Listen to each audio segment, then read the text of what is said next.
So, welcome to Ponderings from Palm Coast. I'm Mark Webb, and I want to thank you for taking a few moments to come and join me today. I hope you don't mind, but there is so much going on that I had to actually take notes today. It's an amazing time. Today is Monday, the 24th, here in Flagler County, Florida. We have a special election happening. Very, very critical one that I'm sure if you followed any of my podcasts, you know how important this is. And early voting is open and started last Saturday, goes till next Saturday at two locations here in Palm Coast, over at the elections office and at the library. So please, if you haven't voted by mail, get out, take the time, let your voice be heard. As I share, I spent many years in the military, and one of the things that was impressed upon me in traveling around this great world of ours, the right to have a vote is so rare and so precious that denying it, not participating in it, is a shame to all those that came before you, that fought in all the wars and did all the protests, so that you can take 5 minutes out of your day, fill out a piece of paper, and vote for the person or the candidate of your choice. Get out and vote. I hope you vote for Josh, but you need to get out and vote. So the second thing, and the most important thing I want to bring up to you today, there's been a lot of confusion and conversations about what's going on here in Palm Coast. Last week at our city council meeting, on the agenda, and let me explain a little bit about how this process works. When we have a city council meeting, and they're usually on Tuesdays, some are in the morning, 9 a.m., some are in the evening, 6 p.m. They post an agenda. That's an official document of the things they're going to talk about. But prior to that, they open up an opportunity for you as a citizen to say whatever you want. Talk about whatever you want. You get 3 minutes, and they allow for residents to come up and speak about non-agenda things. At the end of the meeting, after everything's been covered on their agenda, they do the same thing. They open up a time frame for you as a resident to come and speak. So let's go back to last week's meeting. At the beginning of the meeting, our mayor wanted to bring up a new formal request to open a conversation up about a moratorium, a building moratorium. And if we all saw the news and we all saw the YouTube video, which, by the way, every single meeting is on YouTube live, and also they're available for you to go back and watch. So if you are curious about what happened, you can go back and look. And yes, there was a plethora of trucks and other builders and things out in front showing their voice, which they have the right to do.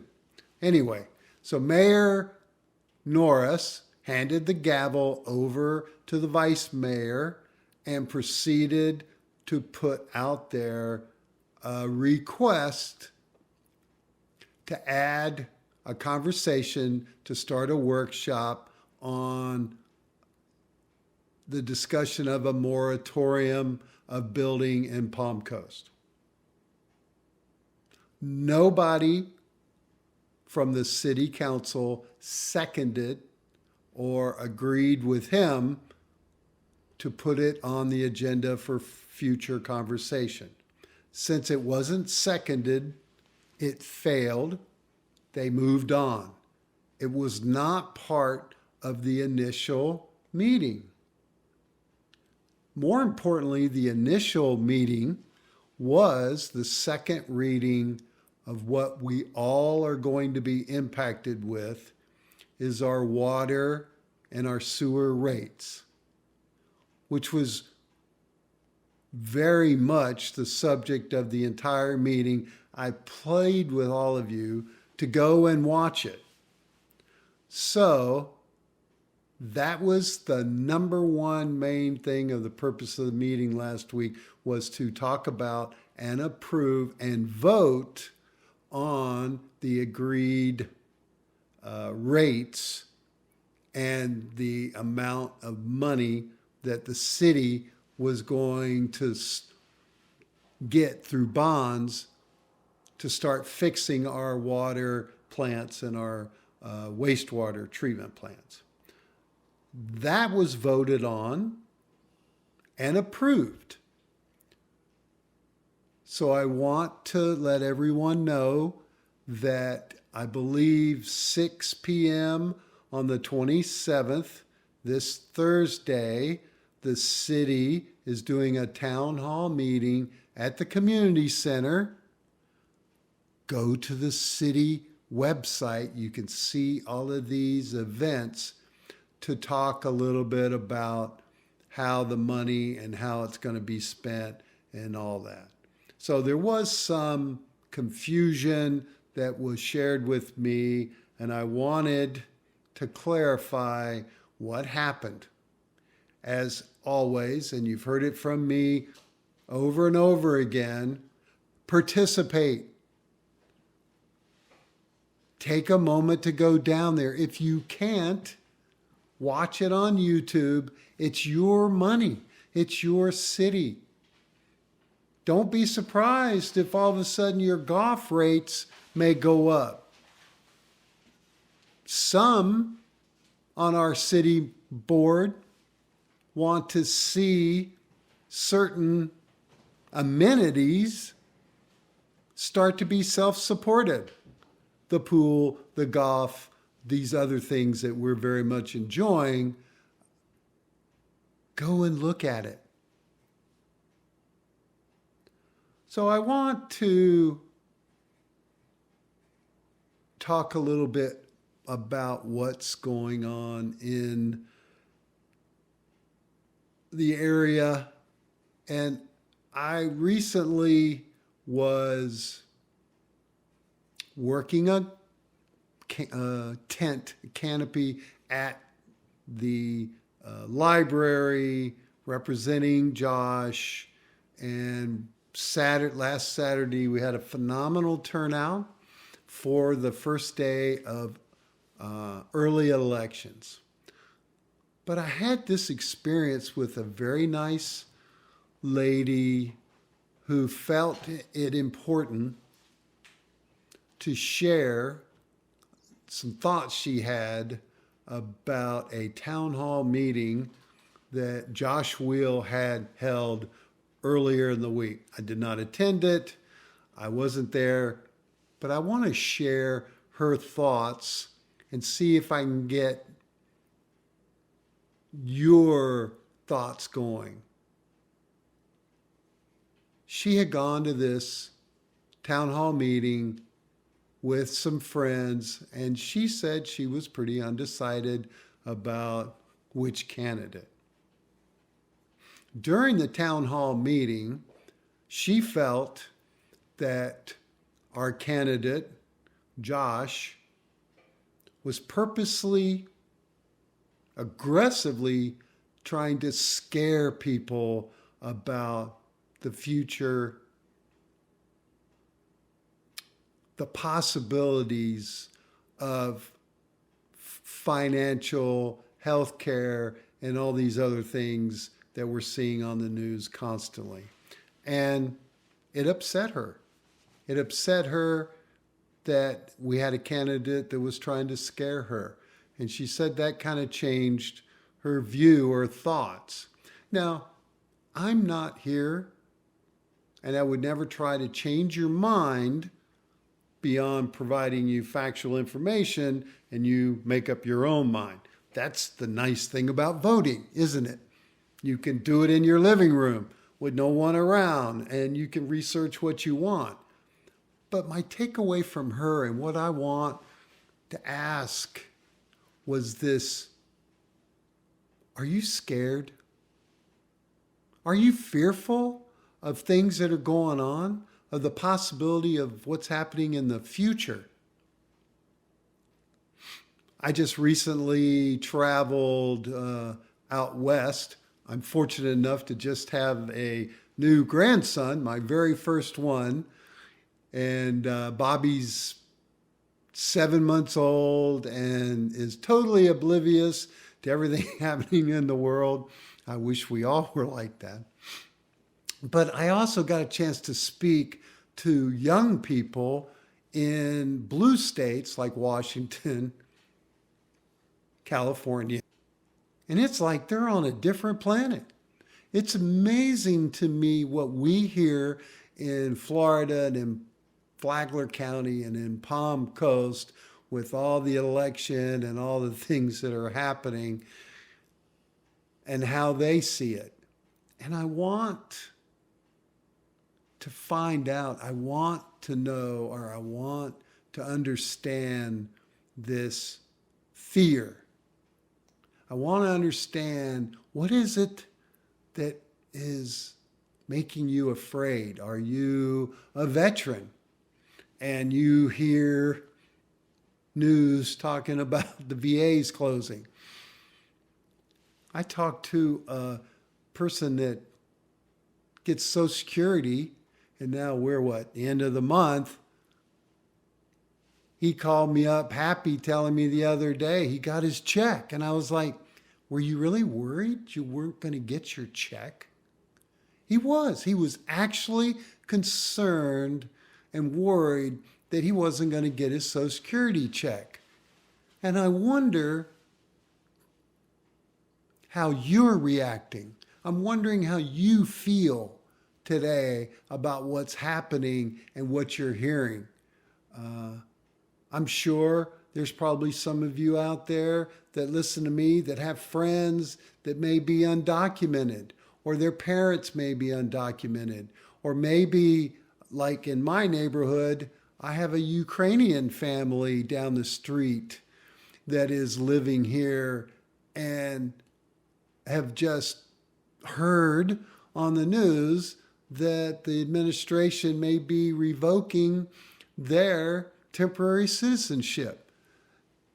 We're bombarded by all of this information on news every day, and I want to know, are you scared?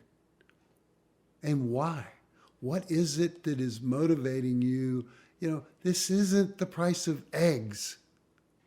A carton of eggs costing $1 or $2 more is meaningless if you're worried about being deported, or you're worried about you're on Medicaid and you have a chronic or an acute illness that you need help with.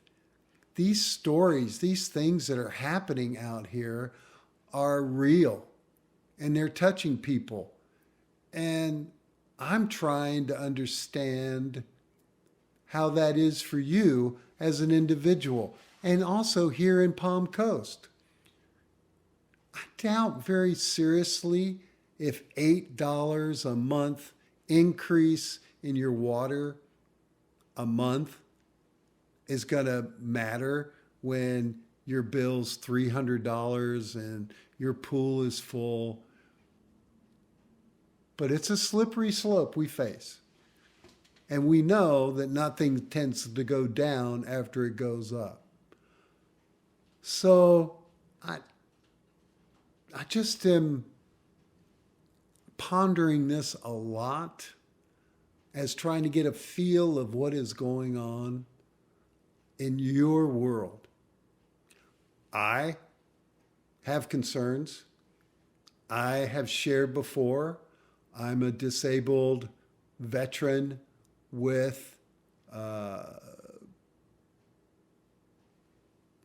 issues going on in my local VA office that used to be 3 months, and now it's been 6 months and I still haven't heard back. I've called down there. Their staffing has changed. I'm touched. And it matters, you know. Your vote matters. The government and their decisions matter.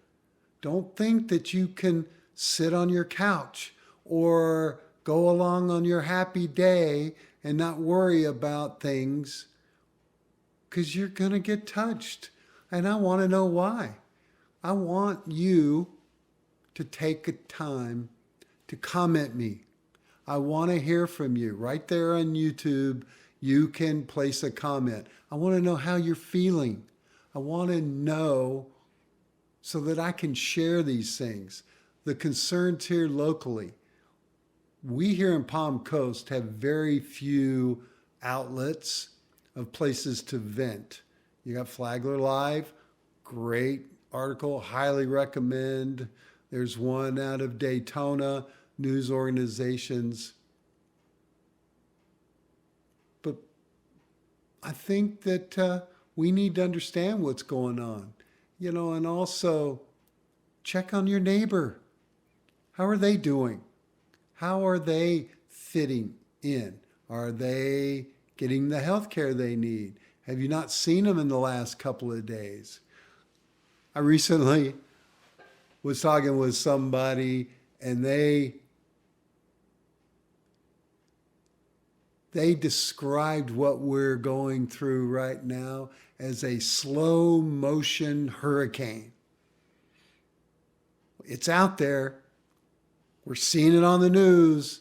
It's circling. It's got issues. We don't know how strong it's going to be. We don't know if it's going to hit us, but it's there. Are you prepared? Have you taken some cash out of the bank and hidden it somewhere in your house so that you have cash in case the banks crash? I am not trying to scare you. I am not trying to do anything more than motivate you to be involved, to motivate you to listen to multiple news sources. Read the paper, go online, verify for yourself what's happening, because there are things happening. So I just wanted to take a little moment tonight and talk about the vote. Very critical. We are speaking for the rest of the country. Your vote is a vote that every person in this country wish they had. I'm deadly serious. I was approached by people in Washington and Oregon and in airports that were saying, oh my God, we wish we had the chance to vote for our representative today because we're mad or we're scared or we're upset. We've been given this gift. So please get out and vote. Please participate. All right, that's what I got for you today. I'm so happy that you guys are coming, and remember to subscribe and to like and share. More importantly, share how you feel and what your thoughts are about what's happening. There are people in your own neighborhood that feel the same way you do. I've seen it. So I'm going to close with this. Check on your neighbors. Keep smiling. We'll get through this because we are Americans and we do care about each other. So thanks for stopping by. I really appreciate all your efforts, and I'll catch you next time.